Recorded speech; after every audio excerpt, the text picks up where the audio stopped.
You are watching Grace Television.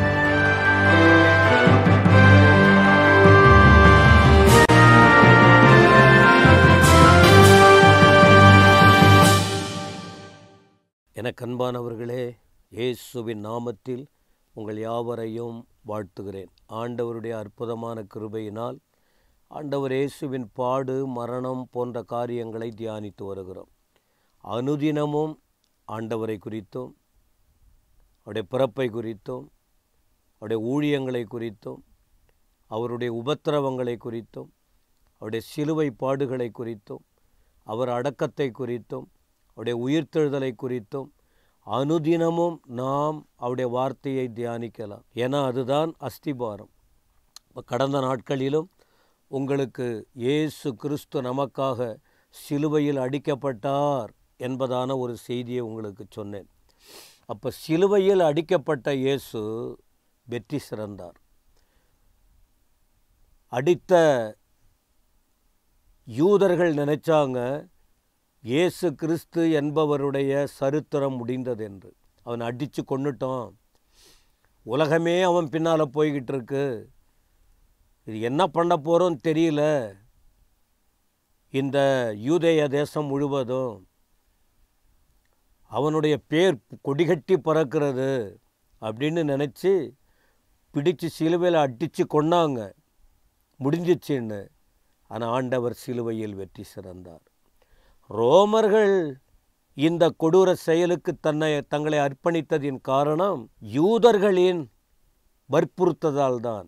யூதர்கள் அவரை கொலை செய்தே ஆகணும்னு சொல்லி பிடிவாதமாக நின்னதனால தான் ஆண்டவர் இயேசு ஒரு குற்றம் கூட செய்யவில்லை என்பதை அதிகாரத்தில் இருந்த பிலாத்து அறிந்தும் ஜனங்களை பிரியப்படுத்த மனதுள்ளவனாய் ஆண்டவர் இயேசுவை சிலுவையில் அறைந்தார். கொலோசையர் 2ஆம் அதிகாரத்தின் 14ஆம் வசனம் கூறுகிறது, 13-14, உங்கள் பாவங்களிலேயும் உங்கள் மாம்ச விருத்த சேதனம் இல்லாமையினாலேயும் மரித்தவர்களாயிருந்த உங்களையும் அவரோட கூட உயிர்ப்பித்து.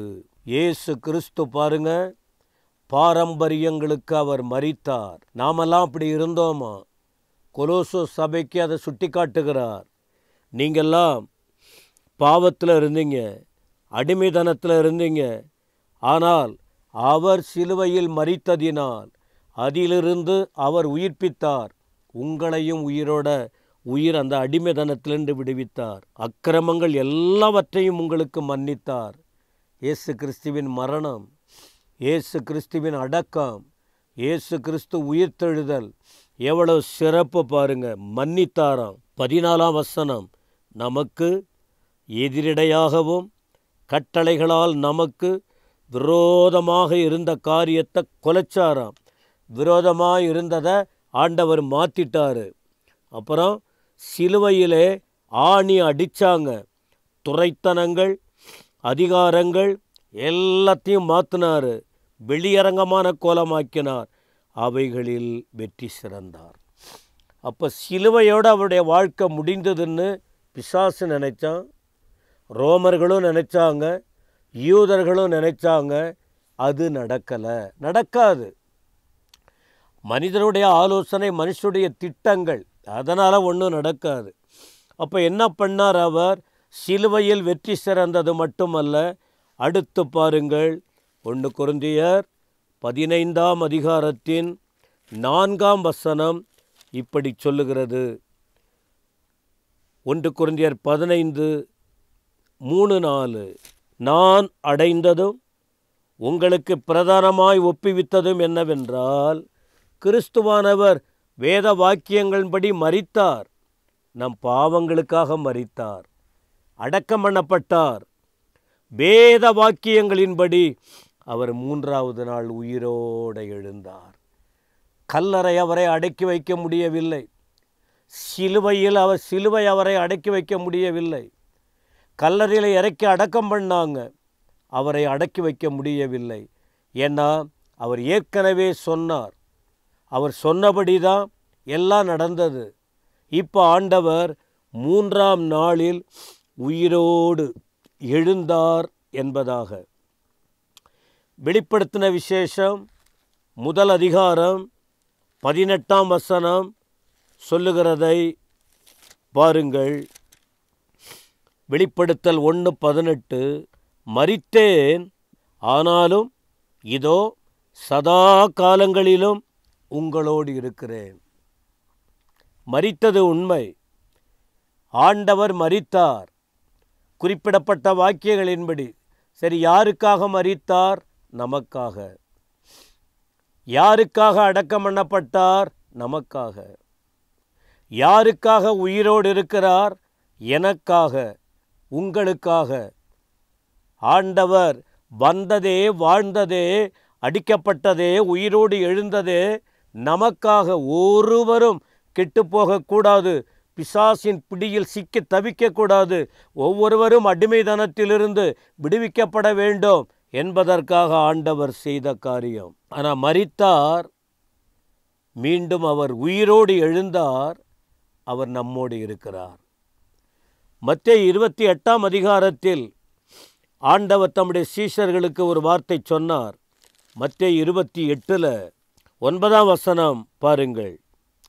அவர்கள் அவருடைய சீஷர்களுக்கு அறிவிக்க போகிற போது இயேசு தாமே அவர்களுக்கு எதிர்பட்டு வாழ்க என்றார். அவர்கள் கிட்ட வந்து அவருடைய பாதங்களை தழுவி அவரை பணிந்து கொண்டார்கள்.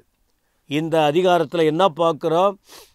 இதற்கு முன்னாடி நீங்கள் படிச்சிங்கன்னா இயேசு கிறிஸ்துவை அடித்து கல்லறையில் வச்சிட்டாங்க, கல்லறையில் வச்சு மூடிட்டாங்க, எல்லாம் அவங்கவுங்க போயிட்டாங்க. காலையில் எழுந்து ஸ்திரீமார்கள் வராங்க. அங்கே வந்து பார்க்கும்போது தூதன் பேசுகிறாங்க. ஆண்டவர், நீங்கள் யாரை தேடி வந்தீங்க? அவர் இங்கே இல்லை, அவர் உயிரோடு எழுந்துட்டார், உயிரோடு எழுந்தார், நீங்கள் வந்து பாருங்க. பார்த்துட்டு சீக்கிரமாக போயிட்டு அவர் மரித்தோரிலிருந்து எழுந்தார் என்று அவருடைய சீஷர்களுக்கு சொல்லுங்க. அவர் உங்களுக்கு முன்னே கலிலேயாவுக்கு போகிறார், அங்கே அவரை காண்பீர்கள் என்று உங்களுக்கு சொன்னேன் என்றான் தூதன். உடனே பயத்தோடும் சந்தோஷத்தோடும் கல்லறையை விட்டு சீக்கிரமாய் புறப்பட்டு அவருடைய சீஷர்களுக்கு அறிவிக்க ஓடினார்கள். வழியிலே இயேசு அவர்களுக்கு எதிர்பட்டு வாழ்கன்னு சொன்னார். அப்புறம் அவங்க கீழே அவர் கிட்ட வந்து பாதங்களை தழுவி பணிந்து கொண்டார்கள்.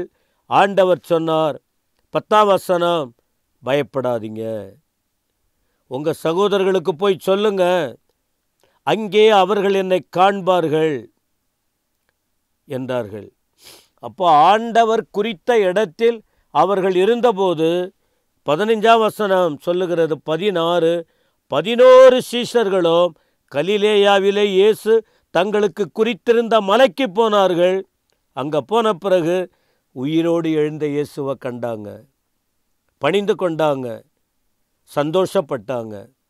அப்புறம் ஆண்டவர் சொன்னார், இது வரைக்கும் என் கூட 3 வருஷம் இருந்தீங்க, என் உபதேசத்தை கேட்டீங்க, இப்போ நான் என்னுடைய ஊழியத்தை முடிச்சிட்டேன், நீங்கள் உங்கள் ஊழியத்தை செய்யணும்னு சொல்லிட்டு பொறுப்பை கொடுத்து 20ஆம் வசனத்தில், நான் உங்களுக்கு கட்டளையிட்ட யாவையும் அவர்கள் கை கொள்ளும்படி அவர்களுக்கு உபதேசம் பண்ணுங்கள், இதோ உலகத்தின் முடிவு பரியந்தம் சகல நாட்களிலும் நான் உங்களுடனே கூட இருக்கிறேன் என்று சொன்னார்.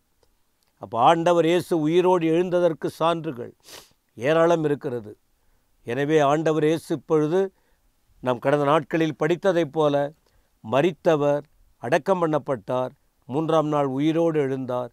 உயிரோடு எழுந்தவர் அன்றைக்கு பேசினார், இன்றைக்கும் பேசி கொண்டிருக்கிறார். அவர்களோடு இருந்தவர் நம்மோடு இருக்கிறார். எனவே இந்த ஆண்டவரை நீங்கள் நம்பி வாழுங்க. உங்களோடு அவர் இருந்து உங்களை தைரியப்படுத்தி அற்புதமாய் நடத்துவார். நீங்கள் அவருடைய வார்த்தையை கேளுங்க, கீழ்ப்படிங்க, பிறருக்கு சொல்லுங்க. இதனால் வருகிற ஆசீர்வாதத்தை நீங்கள் பெற்றுக்கொள்ளுவீங்க. கர்த்தர் உங்களை ஆசீர்வதிப்பாராக. ஆமென், ஆமென்.